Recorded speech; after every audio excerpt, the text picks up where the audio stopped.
YouTuber சவுக்கு சங்கரின் பல கோடி மதிப்பிலான சொத்துக்களை பறிமுதல் செய்ய வேண்டும் என சமூக செயற்பாட்டாளர் சத்யபிரபு லஞ்ச ஒழிப்புத்துறையில் புகார் அளித்துள்ளார். இப்படி நீங்க தொடர்ந்து பாத்தீங்க அப்படின்னா ஊழலை ஒழிக்கிறேன், நான் லஞ்சத்தை கேட்கிறேன்னு இவரே அந்த ஊழலுக்கு ஆதரவாக லஞ்சத்துக்கு ஆதரவாக லஞ்சத்தை வாங்கிக்கிட்டு ஒருத்தனை கார்னர் பண்றது, இந்த அதிகாரி பணம் கொடுத்தா அந்த அதிகாரியை தாக்குறது, இந்த கட்சிக்காரன் பணம் கொடுத்தா அந்த கட்சிக்காரனை தாக்குறது, இப்படி சட்டவிரோத செயல்களில் ஒரு அரசு ஊழியராக சஸ்பெண்ட் செய்யப்பட்டும் தொடர்ந்து இருந்துட்டு வந்தார். இதன் மூலியமாக பல கோடி ரூபாய் பணம் அவருக்கு வந்திருக்கு. இப்படி நீங்கள் தொடர்ந்து பார்த்தீங்க அப்படின்னா, அதாவது இன்னும் சொல்ல போனால் பாதிக்கப்பட்டவங்க கூட நிற்காம மக்களுக்கு எதிராக ஒரு ஒரு ஒரு இன்னும் சொல்ல போனால் தனியார் நிறுவனத்துக்கு ஆதரவாகவும், இன்னும் சொல்ல போனால் கார்ப்பரேட் கம்பெனிக்கு ஆதரவாகவும் இவர் தொடர்ந்து செயல்பட்டு வந்ததை நம்ம பார்த்துருப்போம்.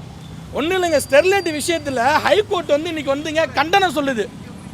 அது என்ன சொல்லுது? ஹைகோர்ட்டு மக்களை வேணுனே சுட்டிருக்காங்க, இத்தனை ரவுண்டு சுட்டிருக்காங்க, நாயை சொல்கிற மாதிரி சுட்டிருக்காங்க போலீஸு, யாரோ ஒரு தனியார் ஓனருக்காக போலீஸ் இவ்வளோ வேலை பார்த்துருக்கு அப்படின்னு ஹைகோர்ட் காவல்துறைக்கு எதிராக, அதிகாரிகளுக்கு எதிராக தன்னுடைய கண்டனத்தை சொல்லுது. ஆனால் இவர் அப்போ என்ன சொன்னார்? சும்மா தாங்க சுட்டாங்க, சும்மா அங்கே பார்த்து சுட்டாங்க, மக்களாக குறுக்க போய் விழுந்துட்டாங்க. அப்படி அந்த தனியார் நிறுவனத்துக்கு ஆதரவாக செயல்பட்ட ஒரு கைக்கூலி தான் சவுக்கு சங்கர். சரி, அது மட்டுமா? நீங்கள் அதுக்கப்புறம் பார்த்தீங்கன்னா சுவாதி கொலை வழக்கு, இவர் என்னமோ அந்த பையன் ராம்குமார் கூடவே இருந்து பார்த்த மாதிரி பல விஷயங்களை சேனலில் பேசுனதை நம்ம பார்த்தோம். ஆனால் அந்த பையன் தற்கொலை செய்யப்பட்டதா சிறை நிர்வாகம் சொல்லியும் அந்த பையனுடைய உடலில் மின்சாரம் பாஞ்சத்துக்கான திசுக்கள் இல்லைங்கிற விஷயம் இன்னைக்கு மாநில மனித உரிமைகள் ஆணையத்தில் ப்ரூஃப் ஆயிருக்கு. இப்படி ஒவ்வொரு முறையும் பாதிக்கப்பட்டவருக்கு எதிராக, பாதிக்கப்பட்ட குடும்பத்துக்கு எதிராக, பாதிக்கப்பட்ட சாமானியனுக்கு எதிராக இந்த பக்கம் இருக்கக்கூடிய தனியார் நிறுவனங்களுக்கு, கார்ப்பரேட் கம்பெனிகளுக்கு, அதிகாரிகளுக்கு ஆதரவாக பணத்தை வாங்கிக்கிட்டு செயல்பட்ட ஒரு மீடியா மாஃபியா பண்ணவர் தான் இந்த சவுக்கு சங்கர். அது மட்டும் இல்லாமல் அவர் கூட உள்ளவங்க லாஸ்ட்டாக ஒரு வாட்ஸ்அப் சேட்டை கூட லீக் பண்ணாங்க. அதில் பார்த்துருப்பீங்க, மணல் மாஃபியா ராமச்சந்திரன்.